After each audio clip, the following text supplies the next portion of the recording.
up? What's What's up? poppin'? Long time no see. Yeah, how you been? Good. Glad two stellar people to have a dope conversation with. You guys Absolutely. just meet now? Yeah, just met. Fire. He said my hair was fine too, by the way. No, perfect that way. Don't turn the video off. I don't know what just happened. Okay, there I go. No, I asked Aleta already, Virgil, how much time do you have to talk right now? I got like 45. Cool, that works. And I told him I was good for an hour. Gotcha.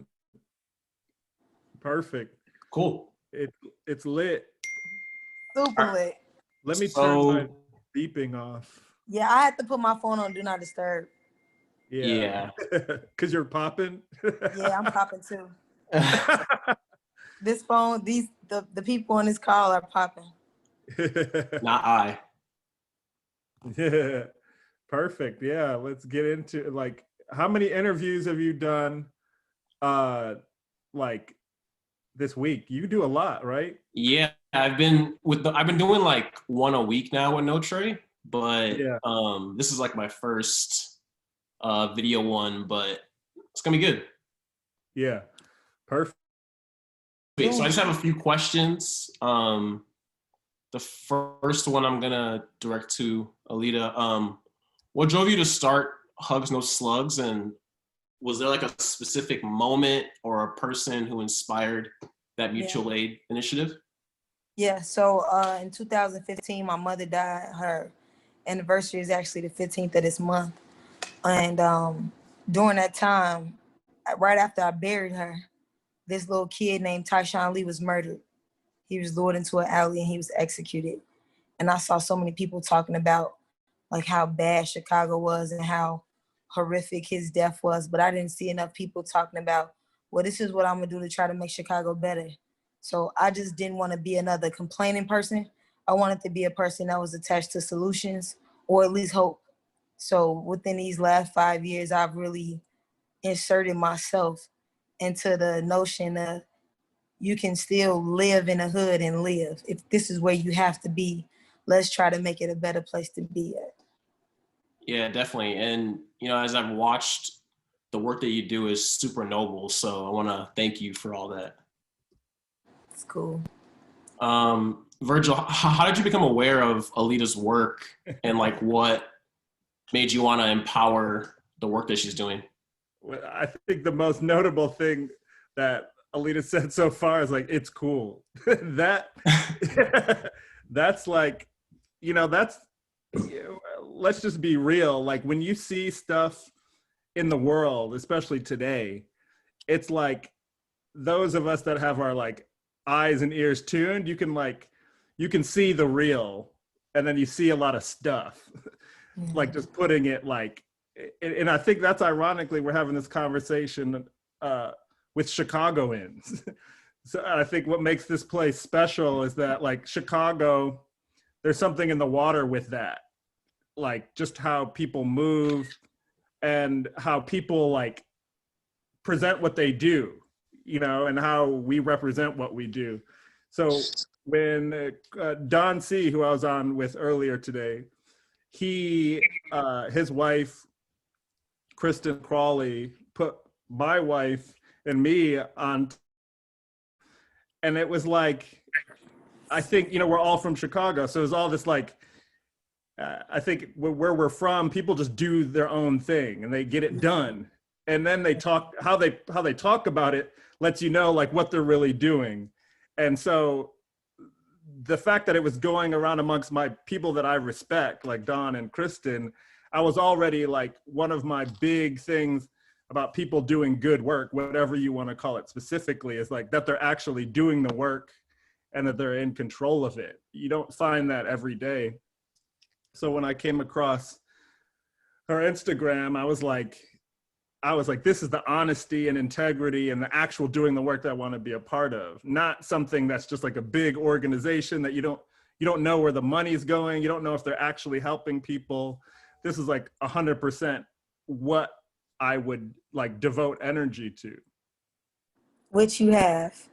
And I know this is off topic, but I have been in constant, genuine communication with Virgil since the very first time he reached out to me. He might not always be able to respond right away, but he always responds. And he's always been very helpful to everything that I've tried to do. Like, he's a very big instrument. He's being very modest right now. Sounds like Virgil. But he has, since July 28th, and it's just October, because of him, I've been able to obtain 5 more safe houses. And I did that in 27 days. And I wouldn't have been able to do that without him. Like, I've been out here for so many years, and people have always just done what they could, but he was the one that was just like, I'm gonna stick my neck out for this girl and see what happens. I'm gonna drop this bag in the hood and see what happens. People don't do that. You know what I'm saying? And even if they do, they don't follow up with that person. They're not trying to be attached. It's just like they help and then they move away. But he's literally been like instrumental throughout this entire process. And you just don't get that. Appreciate it. Yeah, and I think that all kind of speaks to like what I think should come from this moment is like we're so often looking to like people in higher power to help us, but I think we can all help each other more than we think, you know? Yeah. And that's what the movement really is. The movement is really geared on showing the hood like how much you can do yourself. Like, you don't have to be, like, I'm not creative at all. You know, I just wear what's clean, clearly. But my creativity is the way that I choose to give. I feel like, and I always say that's like my biggest flex. It's not that I give, it's how I do it. And like Virgil said earlier, we all just do things our own way. And the way that I've done it for so many years has been accepted and respected. And I like to put that energy out there, like encouraging people to just figure out who you are and be the best version of yourself that you can be. You don't have to be rich or wealthy. You just have to want to do something, and you have to follow through. And I'm like the queen of following shit through. Like, excuse me. Oh, you're okay. Sorry about that. Don't censor yourself. Following through with stuff. Cool. I'm like the queen of following shit through. Like, I see it through. If you say you're gonna help me, I'll be on it like, hey, it's me. So, Closed mouths don't get fed, right? Yeah, persistence is key. That's the point. Yeah. So you kind of already touched on this a little bit, but with the first raffle, you guys were able to raise $187,000 in just 2 days. What were you able to like do with that money? Like, I guess go into a little bit more detail with that. I actually still have money left. So the safe houses require a lot. I have to buy PPE. I have to buy food weekly. So by me having 3 up and running, I have 6 altogether, but I have 3 up and running. I have another grand opening November 2nd. And I'm working on the 2 next grand openings. So it's a big responsibility because what I'm doing right now is I'm introducing each community on the south side of Chicago to a vibe that's important for me to sustain. So since I've gotten this money, I've been able to locate all these facilities. I've been able to get 3 up and running. I purchase the food weekly. So on Mondays, I have my staff for each location. I send them the money. I train them on how to run a safe house and how to grocery shop for the safe house. And then I pop in just to make sure that they're doing things, you know, the right way and to see if they need anything. Obviously, I pay all the bills for the building and just make it to where every week, Monday and Friday, the community knows for sure they can go on 63rd and Ashland and get groceries, 90th and Ashland and get groceries, 82nd and South Shore and get groceries right now, every week. And so right now, I'm just continuing to build. The Tyshawn Lee Center is the one that I put the most effort into. Like, we actually got the walls painted, and I did a lot more with this one because Tyshawn is the reason that I even woke up and got active. And the fact that I have his family involved speaks even bigger volumes to what I'm trying to do for the city of Chicago, because it's been the day that we got justice for him was the day that my old man came up missing and we later found him murdered. So it was just like, that day was a very bittersweet moment for me. So it's like, now I have the opportunity to do what I've only been able to do in Inglewood all throughout the city of Chicago now. And I think that I've managed very well to not have an accountant. All I do is spend money and get receipts and look at it like, okay, I'm running out of money. I got to slow down. So originally, my goal was to obtain 10 safe houses before the end of the year. I was telling Virgil, like, it's so important to me not to fail, even though failures make the best. The people that fall down are the ones that get back up with a meaning. You don't want to set myself up because, yeah, I could go out here and get 10 safe houses right now, right? I still have 9. But then for how long? For 5 months? And then I'm going to have to close them or try to figure out. So I told Virgil that I wanted to stop at 6, continue to learn about how to fundraise, continue to follow him in the way that he chooses to fundraise on our behalf, and just kind of learn, maintain each individual space. But as of right now, everything is going great. That's awesome. Yeah, to me, it's important too. Like, it's all about combining resources, right? So when I come across her Instagram, Inglewood Barbie, it's like, this is meaningful action. How can I contribute in a way that's meaningful and long lasting? Especially as how she, like, from the grassroots set it up. So in my mind, the scope of, like, thinking is not just like this, like, all right, we're going to inject money, because money isn't everything as much as it is important. But it's like my network and my I come from Chicago, the same city. Like, my fate is at the same hands of anyone who's been shot and killed or come to the dysfunction of our city. But I'm proud of the city. I live there. So I'm not going to carry on this, like, murder capital and all this, that, and the other. If it's like, if I live there, it's my importance to sort of make it better. Cities in Paris and whatever, but I'm super big on, like, acting locally. Like, if I'm not taking care of the streets that I walk in, and I'm doing something for the messed up to me. The whole point was, like, what did I have figure? It's not just money, because I didn't have money even to start. I just had, like, networks and relationships. You only had $1,000. So my along with sort of fundraising and this idea to keep fundraising, like, my legal team, my assistant, my accountant, putting our heads together to make it sustainable, because it's few and far that you find someone who's figured it out from her end forward, like building the community, what people actually need on the ground. So, like, we're working on it. It's an active process, but, we're just about to go into fundraising number 2, which is already going to be, we're planning it more impactful with the help of Notre and the team to be as impactful as the first one was, and hopefully more so. Yeah, I guess that leads perfectly into the next question. Like, what are the plans raised for this next raffle? Is this for me? Yeah. Cool. So I'm not sure if you're familiar with Club 51. Yeah. I'll make a long story. Oh, you are? Okay, cool. No, you can go and explain it. Do your thing. For the people tuning in. Okay, cool. So Club 51 is an initiative I started 4 years ago. My little brother had got locked up on 51st and Wentworth. And when I went to go get him out of jail, I seen all of these, at the time, homeless people sleeping in the lobby of the police station. And I was just like, I know I'm supposed to be here to get my brother, but I'm, like, blown away at this point because I don't even like the police, okay? So I'm looking at this like, y'all let them do this? So I asked them, I said, y'all let these people sleep on the floor in here? I was like, can I come feed them? They was like, yeah, sure. So I got to waking all of them up like, hey, I'm finna come buy y'all some food. What y'all want to eat? They like, I want McDonald's. I want Subway. I want pizza. So I'm thinking like, damn, I only got $200, but I guess I got to go get all this since I asked them, right? So I went to Subway. I ordered a pizza. I went to McDonald's. I came right back. My brother was still in there, by the way. I never got him out. I forgot about it. It's the funniest story now.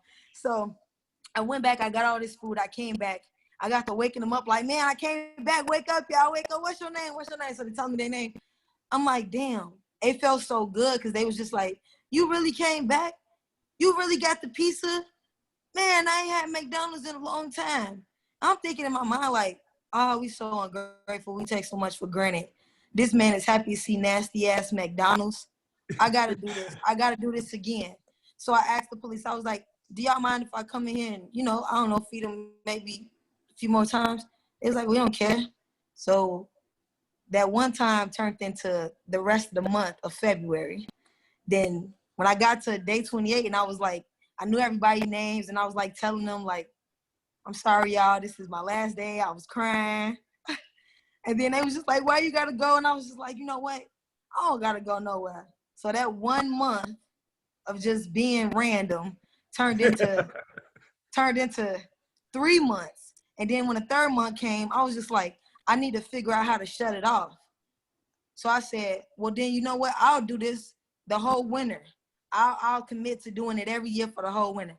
And then shoot, like I said, one day turned into 28, 28 turned into 60, and 60 turned into 210. So now every year from October 4th until April 20th, I meet them where they at. If they under the viaduct, I'm under the viaduct. If they say they want soul food, I get soul food made for them. If they say they want junk, I get pizza and chicken. But when I'm under the viaduct, it's all about them. I want to remind them that they are loved, that they are somebody, that they are respected, that I'm not going to ignore them, you know, and all throughout the day, they eat last. So when I'm under there, they eat first. I don't serve them leftovers. I don't get them hand-me-downs. When I want them to have something, I raise money or just use my money to go to the store, whether it be Former Meals or Walmart, and I buy them all new things because I want them to remember what it felt like to snatch a tag off. You know, when I feed them, I want them to know that this food was cooked especially for y'all. And so, like, I did the numbers, and it cost me like $25,000. And I know it sounds so crazy because prior to Virgil, I had never seen $25,000 before. But just noticing, like, I feed 30 people a night. And when you add up the plates, the water, because I make sure that they not only have a full course meal, but they also have dessert. Then they have a snack, pop and water and fruits every single night. And that all like came out to like $125. So I was like, okay, well, when people ask me, how can I help? And I'd be like, sponsor a night is $125. Sometimes people will cook the meal, bring it out. Some people will just send the money. Then I go buy the food. And if nobody don't, and I've been doing that for the last 4 years. And I call it Club 51. And people enjoy it. The friends look forward to it. So my ultimate goal with them is to have a shelter. And I'm going to call the shelter the Viaduct because that's where I really became who I am. I was under that viaduct when I learned about humility and how to really treat, I'm sorry, I'm getting emotional, how to really treat people. And I know how it feels to be homeless because I've been homeless, but I was too ashamed to ask for help. I just saw myself in a bad situation and I knew that I was there because I was irresponsible, whether it was because I put somebody else's needs before mine or whatever it was. I didn't have a place to stay for 3 weeks. I was living in my car. And I never forget that. You know, that's an experience that always humbles me moving forward. Even now, like I always think that you never want to get too ahead of yourself because God will turn you into the people that you judge. And I reference God a lot because I'm a strong believer in the things that he's done for me, you know, and even just being under the viaduct with the friends, I've reconnected a lot of them with their families. I've buried some, I've rehabilitated some. Some of them work for me at my cleaning business because I own a cleaning company. And I'm even fortunate to have that because I have the power to hire people who just need a second chance, who just need a little push. You know, I might not be able to give them work every single day, but when they come to work, they know and it's going to be good money. And it's just something to look forward to, you know? So I'm just grateful to be in that position where I can help. You know, I'm just happy to be the help. So Club 51, and I told the friends, no matter where God takes me in life, I never forget about them. I'm always going to come back under this viaduct and be with them for the entire winter until God puts us in a shelter. And so when Virgil was just like, well, we're going to help the friends too. That's going to be something that we raise for. I was just like, man, that's going to be so crazy because every single year, every day of the winter, I'm always begging people, man, please support Club 51, come out and feed the friends, come kick it with us. And it's just like, for once, I'm not going to have to beg a person to come out. Now would it really be people coming out because they want to? And I didn't think I would experience that.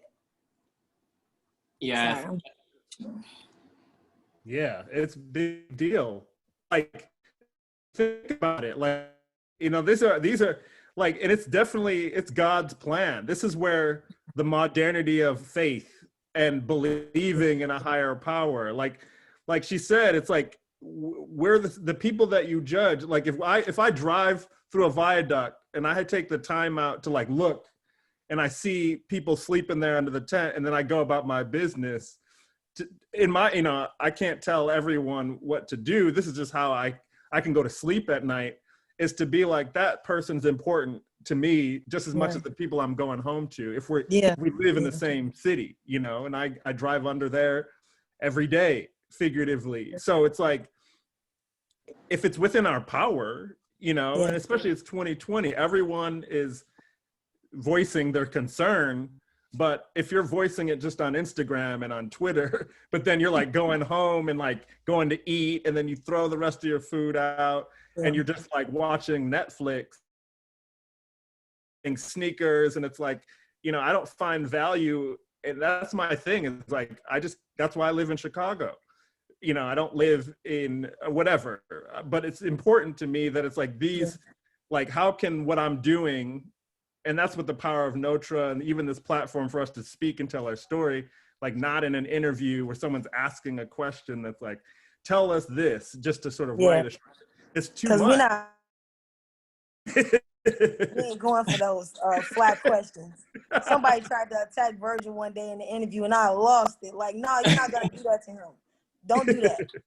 Be grateful that he's doing what he's doing. Don't ask him about something that has nothing to do with this. No, absolutely. Like, I would never do that. But we're sharing stories, making our city better, and we're doing it by what we have in our arm's reach. And so, yeah, like, I'm thankful to meet her and to build, you know, like I'm saying, quick action.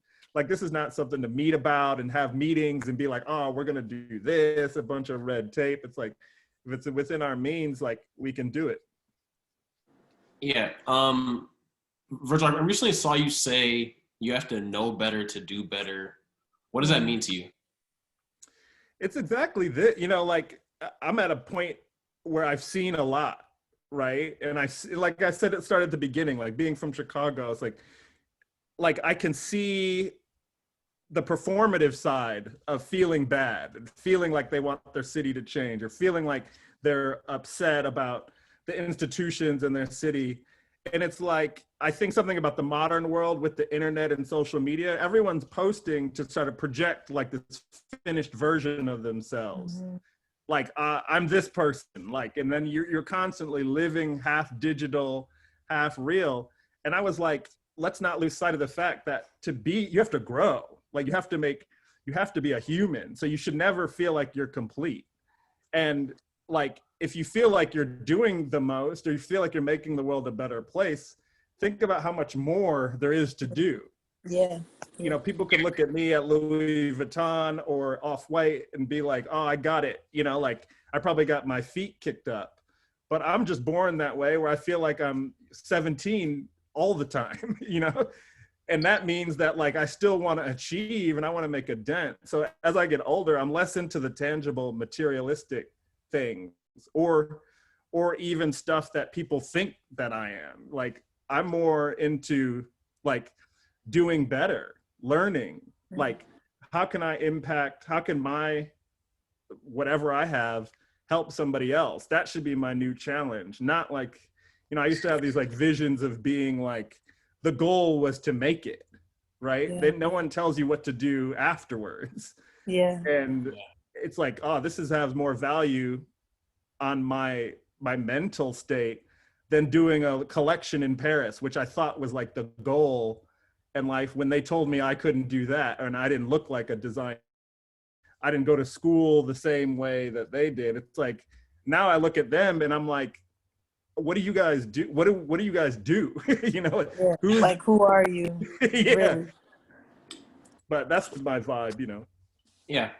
Aleta, what do you want people to understand when wanting to advocate for communities that are often forgotten about? I don't want them to be, I'm sorry. I don't want them to be forgotten. I want people to selflessly step outside of themselves and make that a challenge. Do something for someone else that cannot do nothing but say thank you. I feel like if that was the challenge around the world would be a better place, because every day, even the smallest thing, you don't even know how the smallest thing can impact somebody. The smallest thing could save someone's life. The smallest voice could be so loud. So I just want people to care more, even if it's just a little, just caring. Like just hearing Mr. Gabe tell me that he was gonna kill himself. I took him to get a haircut. This was last Thanksgiving. I took him to get a haircut because they didn't know I was throwing them a sneaker ball. And I threw them a sneaker ball because I wanted to go to one. I never got an invitation to one. So I said, well, I know my friends ain't never been to a sneaker ball, so why don't I'll just do it. You know what I'm saying? So I reached out to Jordan Brand. I pitched to them like what I wanted to do. I didn't think that they was gonna, donating Jordans is like, it's kind of like never gonna happen, right? This is what I'm thinking in my mind, but I'm not afraid of anything, right? Like I'm afraid, but I'm not afraid, if that makes sense. Like, so when I reached out and they okayed it, I said, well, I got to get the friends a shower. So I'm going to get them all 30-day passes at the gym so I could take them to LA Fitness so they could get in the shower. I'm going to take them to get a haircut. When Mr. Gabe got out the chair, Mr. Gabe said, for 4 days, nobody said anything to him. They didn't even acknowledge him. And then on the 5th day, I brought him all the way to a barbershop. He ain't been to a barbershop in 23 years. He said, and I got him a haircut that he didn't have to pay for. And nobody looked down on him or thought he was a homeless person or felt bad for him. He said before that, he wanted to kill himself. To experience things like that, those are the experiences that change you. Those are the experiences that keep you motivated. That keeps that fire lit. When you, like, I don't care how successful you become, there's always that moment of doubt that you have. And you're like, am I doing enough? There's always somebody that's not happy, so it's like, then you remember those moments. And so if I could get people to just challenge themselves to help someone that can't do anything but say thank you, I will feel like that a part of my purpose is being fulfilled. Like I would be fulfilled knowing that somebody wrote, Aleta, you inspire me, versus Inglewood Barbie, you fine as hell. When I make posts and I post like Club 51, or I post a safe house, or even when I post a picture when I'm feeling myself, and majority of the comments are, you so inspirational. I promise to God I want to be like you one day. Just being a girl from the hood, still grinding and still trying, that shit right there is what does it for me. And I want to invite people to that feeling. And the only way to invite them to that is to encourage them to get out here like I am and really get out here. You decide what that looks like for you. It could be, you could be at Target and see an elderly person in front of you looking for 2050. And you tell her, today your lucky day, Ma. Don't worry about it. This one on me. She gonna turn around like, young people just not. That little feeling will make you want to do it again. And I just want people to be encouraged with the do. Hard time making a long. No, that's okay. No, I enjoy hearing you speak. So, Virgil, what has your time in fashion and design taught you about community involvement? Like literally, I was on with Don C. Man, I'll just break the news right here. Like, might as well put the exclusive. So I brought Don C. on to design the NBA collection at Louis Vuitton, which comes out, no one knows yet. Like, we were doing it on the same computer, him from his hotel room in Chicago. Like, and so. First of all, congratulations. Yeah, that's major, man, major. And anyone that knows our story, like we came up together. He's like been all about basketball. He's like the hood and Louis Vuitton and basketball. And so NBA asked me to do a collection. And I was like, I'm not doing it without bringing Don, who is like my mentor friend, you know, like, and so like, to me, like we're all from Chicago. So, you know, the importance of how he, you know, we both used to go to the store on Michigan Avenue. Like, this is the story I was telling my design studio. Mind you, it's like 18 people from Paris that are like, they're still shocked, you know, they're like happy and they're my best team, but they're like, man, my boss is normal human being, completely different side of world than they're from. And I stopped my team after we were designing halfway.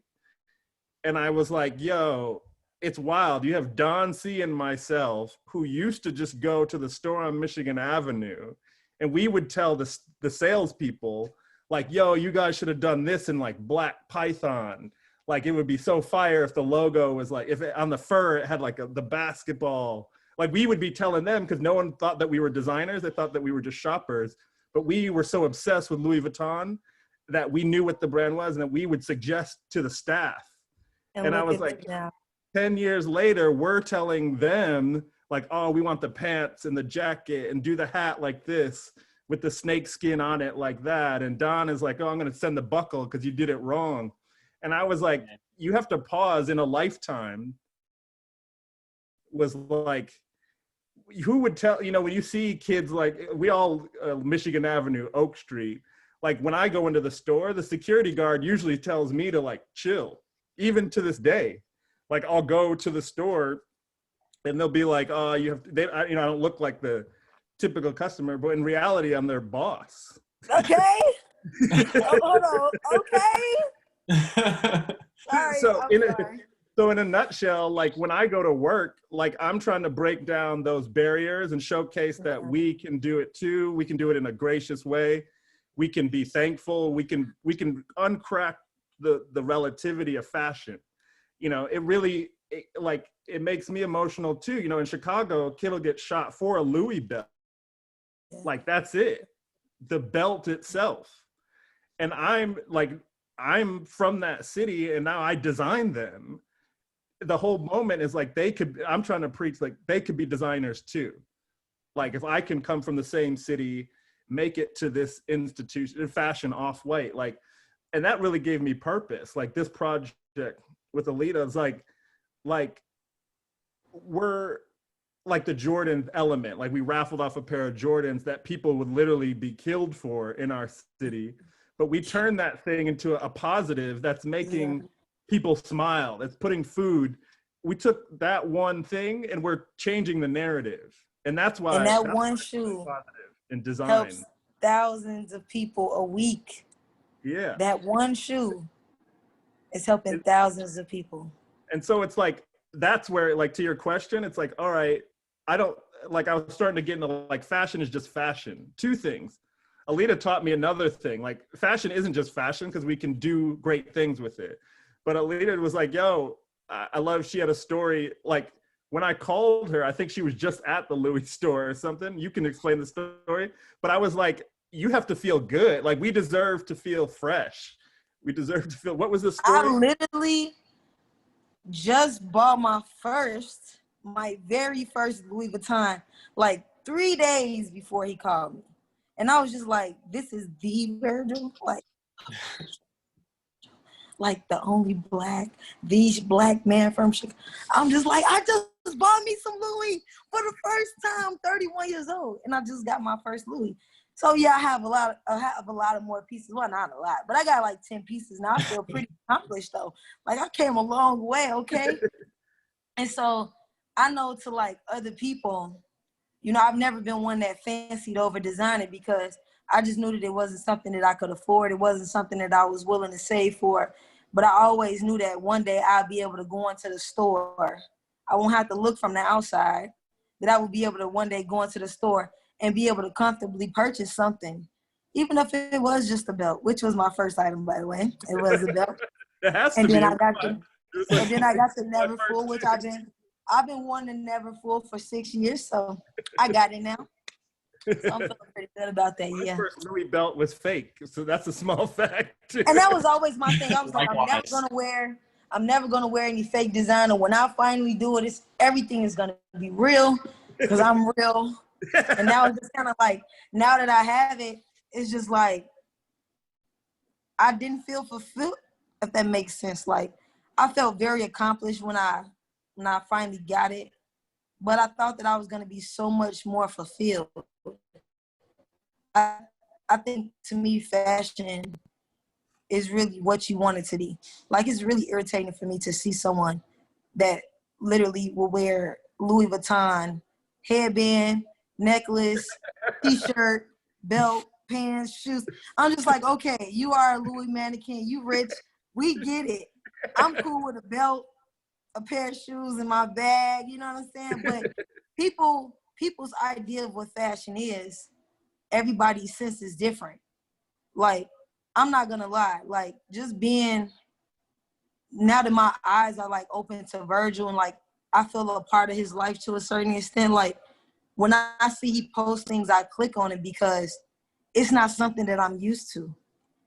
When I watched his fashion show, it was like me, if that makes sense. Like, it was so much difference happening in that fashion show.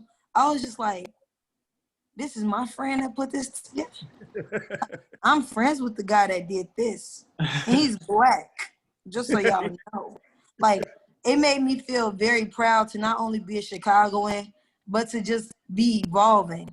Because you couldn't have told me last year when I didn't have any, that if you just continue to keep going, that doors will begin to open and you'll see things, everything won't be so Black. And so it's like, now I get to look into his window and see how creative he is, but just with his life. Like, seeing him on a skateboard, I'm just like, I never even skateboard before. But now I want to buy kids in my hood skateboards to see if they ever thought about it. You know what I'm saying? So it's like, I think that relationship is a growing tool for both of us, because prior to this relationship, I didn't know anything about a business plan. I'm now spending more time learning about it. Virgil and his team is helping me create one and pull one together so that I can have that to be a better helper. You know, people can't always have these 45-minute conversations. Sometimes people just need to be able to read about you and decipher whether or not they can or can't help you. And I'm just so street. I don't know nothing about none of this shit. All I know is follow your spirit. God said, help that person, help that person. You can't do it, figure it out anyway. I never knew the right way to do stuff.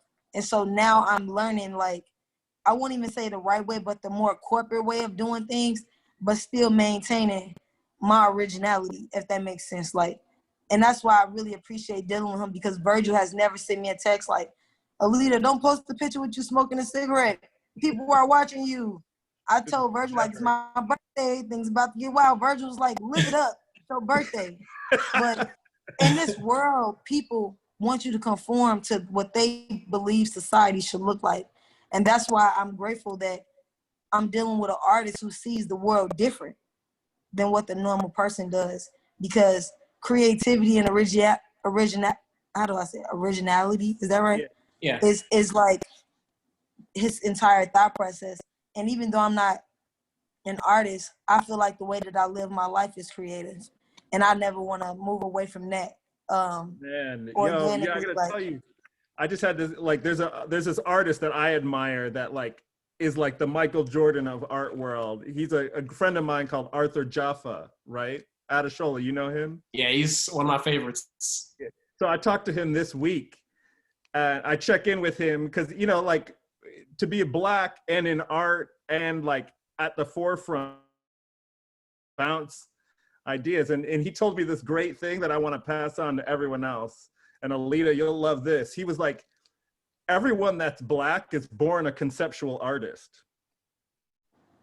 And he said that because we're born in these circumstances that aren't built for us, right? That's very true. So in order to exist, it's conceptual from the jump. You know, a lot of times, especially within art, we're like, oh, am I an artist? Do I have the light? How come I can't, like, they get to do that? How can I do that? You know, and so unless you unlock that sentence in your brain, do you realize that you were born an artist that should be in a museum? Just the way you've, like the things that you've gone through in your life, both of you, you've already had to do this like thought, believing in your, you know, like even Michael Jordan, like we're all born behind the line. So imagine just to exist every day, you're thinking 3 different ways, and it's just how you execute it. Like, and Aleta is saying, like, you know, like she has her own method to operating an organization. If you take one piece of that away, the whole thing becomes like, that's an art piece to me. Like you wouldn't be like, oh, I love Andy Warhol, but I wish he didn't use screen print. You know, like I wish he would have. It's like, no. And I like traditional artists, you are, period. Don't even think of it any other way. And once you unlock that, you have license to create. You don't have to second guess. So when I came to her project, it was like, stay the exact same. Like, I'm only going to give you information and then you can decide, because your route might be better than someone that makes it all corporate tomorrow. And that's how I made it in fashion. I wouldn't be where I was at if I just subscribed by their rules. I did everything the same. I was just like, oh, this is how we do it. If you let me create, you pick your head up in 3 years, I'm gonna create more and learn. And that's why my fashion show looks so crazy, because they would love for it to be basic and to be like, oh, he's over with. Like, you know, so when I do that, it looks like that. When I do this, it looks like this. I think that's what is so amazing about Aleta's work is I actually work full time when I'm not working on art. And for Notion, I work full time for the ACLU of Illinois. And I see that like corporate, what activism looks like. But I think that's why I love your work so much, is because you kind of show like you can be yourself. You know who I am? What? You know who I am? Yeah, I follow you. You're famous. You're popping on the gram. How many followers do you have? I don't know, like 62,000 or something. Oh, nothing too major. You know, they hacked your gram the week that we were getting going. So it would. Well, Instagram don't think I'm popping because I don't have a blue check like you. No, we're going to get them before the year is out. Facts. Keep the blue check alive. But, well, first of all, thanks for following and being a part of my crazy, beautiful world, because it's crazy and beautiful. Of course. Wow, I thank you, because I'm an artist. I started Club 51 with my vision, the safe house with my vision. I'll tell you this. I'll tell you this. Like, if you dig it, that's what you know, like the Museum of Contemporary Art is like 2 blocks away from the Louis store. I had never had any business going in there because I was like, man, the Louis store is like my gallery. You know, I was learning about Murakami and all this other stuff. But like, if you go into the Museum of Contemporary Art, you would find like a performance artist, like a person that lives as an artist that literally would be like, I'm going to spend 200 days under the viaduct feeding people, and that's going to be my artwork, right? Like performance, you'll find wild stuff in there, you know, like performance. Really? And yeah, and that's a whole career. Can I tell you a secret? What? I've never been in a museum before. We're going to make sure, we're going to go together, as a matter of fact. And just so you can see all this, like how people make a living just doing something as like mundane as something, you know, like they could be like, I'm going to take photos a roll a day, and then make a whole career of that. And like, that's why I thought that quote was so powerful. Us as Black people, our access to information is not really the wide scope, but the work that you're doing is not like, it's like such an, it's artful, you know, it's actually impactful. And it's your creativity. You painted that on a canvas that was blank. Like, you didn't have to do that, but you felt the need. That's the same way Picasso woke up and was like, oh, that painting's worth $1 million. And what I love about Black creativity, like when it's Black, like we have these circumstances of our reality. Someone else said to me the other day, they're like, do you know why like Black expression is also, it's not even a quote from me, it was like, is also, he's like, you've never met a Black person that didn't come up, that didn't take care of their community. Wow. Right?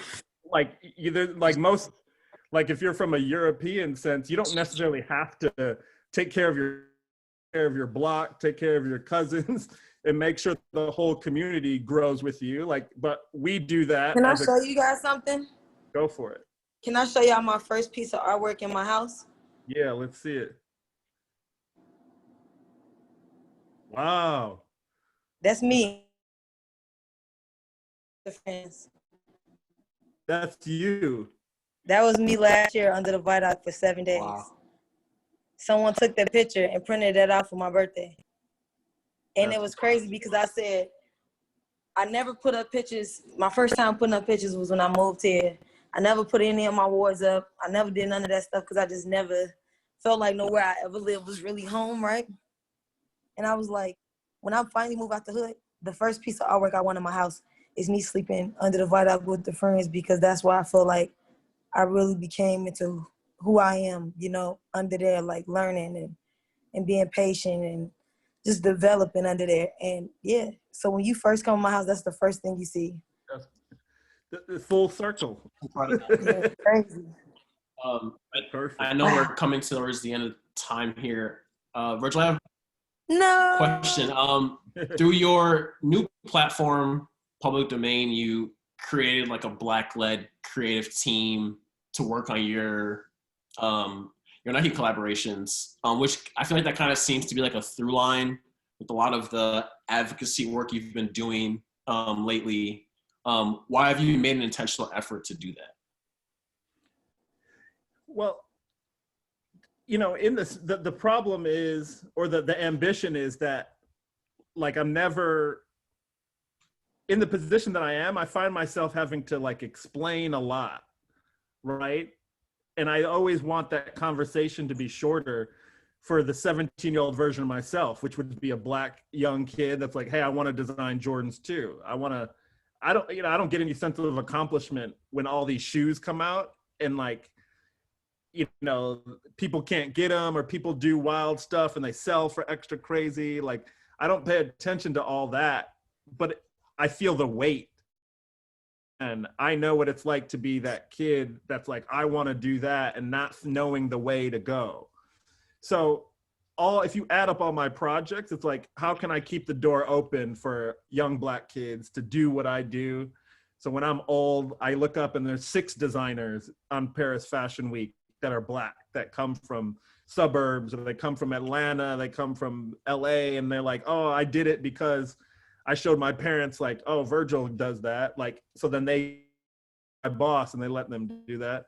So Public Domain is like one of my like 12 ideas on occupying spaces with creativity that show these companies that we can do great work. We can do the most cutting edge. We can do work, like give us a chance to do work and we'll show you how great it can be. And I'm not the type of person that likes to announce stuff without doing stuff first. So this is exactly that. All the 3 years at Nike, I've been renegotiating my contract so that I could bring other Black kids that are on my team. Like, we could sit in a creative position so that like we can just get the chance to do work. You know, it's like I signed a contract to do more work, but it's with my friends and we're hopefully opening doors for others. Yeah, I'm gonna awesome. design a shirt now. Some artist. Yeah, you are. No, I'm staying in my lane. I'm gonna stay under the viaduct in my lane. One last question for the both of you. What does optimism mean to you? Aleta, if you want to go first. So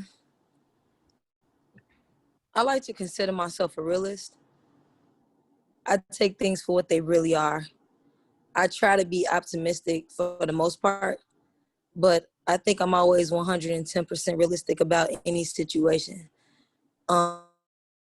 Being realistic is better than being optimistic, because sometimes being too optimistic, like, you can kind of let yourself down. But at the same time, I think being optimistic is healthy. As far as my life is concerned, I believe that you speak things into existence. So I think that if you speak more positivity over your life, you'll get more positive results. I've seen that happen. If you woke up one day and said, "Damn, I'm gonna be late for work," yeah, you're gonna be late for work because you already said it. Or if you woke up today and was just like, "I'm gonna be great today. I'm gonna do this, I'm gonna do that," and you do it, the feeling of accomplishing the things that you set out to do is such a rewarding feeling. Like, you know what I'm saying? So I guess that would be like the reward of optimism is beautiful when it's on a realistic level, if that makes sense. For sure. Yeah. So Chicago. No, this guy right here is just optimistic, period. So he could write a book on optimism. Yeah, like optimism. Like I always felt like you had to choose, right? Because there's so much negativity, like ingrained in the world, and but to your effect, like I choose to be like optimistic. It's like it's a choice. Like if I'm gonna go left or right, like I'm gonna believe that the world can be a better place. Because if I don't, then it's too easy for me to go down this domino effect of like realizing that the world is wicked, you know, because you see so much of it. So I just was like, okay, optimism. If I believe that we can solve systemic racism or police brutality or like help somebody, then my brain, like literally my brain goes into this like math science of like, all right, I believed it. So then if I actually got this person on the phone or I figured out like how Notre came to be, like I met Aleta and I was like, okay, we're going to do something, but I don't have like, there's a lot that went into this moment of being like, what do I have that I can figure out to domino effect into making like, I didn't think we were going to raise that amount of money. You know, I was Me like, either. I was like, we're going to I was just thinking like $1,000, maybe $2,000-3,000. yeah. I woke up like everybody's calling my phone. I'm thinking somebody died. I'm like, what the fuck is going on? Like I called her just thinking to connect. You know, I was like, I didn't have the exact plan. I literally was like, well, let's connect on the phone so I know who this is. And then like 2 days later, Notre hit me and was like, we'd like to do something. I was like, and then Jordan hit me. It was like, like the plan actually backfired, which like they had planned because, you know, it was a crazy moment. And I was like, nah, I got it. And then I just started stitching together. I was like, oh, we're going to call Adam back. And then I'm going to call you, you know, and then we're going to figure it out. And then all of a sudden that optimism of being like, you know, it's kind of blind optimism is what I believe in. Our brains are smart. Humans are smart. You can solve something that's like seems super impossible with just time. Like nothing that's crazy is as crazy if you just sleep on it, because all of a sudden your brain starts figuring it out. And then that's just kind of like how I've lived my life. And it's, you know, I'm happy with the result. It's not Yeah, you hard work. sound pretty happy. But like people always give you this test when they try to figure out if you're optimistic or pessimistic. And the test that they always give you is the cup half full or is it half empty? And I remember being asked that at 14 and I was just like, it's refillable. Like everything, even at 14 years old, there's always been a gray area, right? So I started writing my book in this. It ain't gonna be done, so don't even ask me about it. Yeah, I was like, when is it gonna come out? I just started. I got a long way to go. But the book is gonna be the gray area because I don't want to believe that anything is just black and white. It's just yes or no. Area of wiggle, like, you know, in just life. You can just figure it out some type of way. There's a way to do it that is not written already. Just figure it out. So, yeah. Perfect. Absolutely. Well said. Perfect end note. Yeah, that's all I've got for today. I'd like to thank both of you guys for doing this and meeting with me, taking time out of your busy days. I really appreciate it. Anytime. Cool. Yeah, I'll be in touch for sure as we try and finalize what this is. Yeah. So perfect. Good vibes. Awesome. Thanks. Great vibes. Real black power. We like 3 different shades of black right now. This is fucking awesome. Yeah. It's I like love it. 3 A's and a V. How do you pronounce your last name, Virgil? Abloh. Abloh. Wow. Yeah. Interesting. I never knew. I was scared to ask. I'm like, I need to ask Siri first. Siri might not say it right, so I'm just gonna Siri will ask. get it wrong. Yeah. Adeshola, where are your parents from? Nigeria. Yeah. Wow. Like And you're from Ghana. So it's Ghana. like he lives in, you still live in Grand Rapids or you moved? I moved back to Chicago a year ago, so. Yeah. Wow. Yeah. You I'm guys, just from good. I'm you gotta- between heaven and hell. I know. I loved it in the Chicago Tribune interview. They're like, "Where do you live?" She's like, "I'm not telling you where I live." Exactly. Not telling you. You're not gonna put my shit over. It's not gonna be breaking news in the morning. No thanks. You're like, so where do you live? I'm not gonna tell you that. I'm in Chicago. I'm on the south side. Catch me if you can. Crazy. All right. Peace. All right. Peace out. Peace.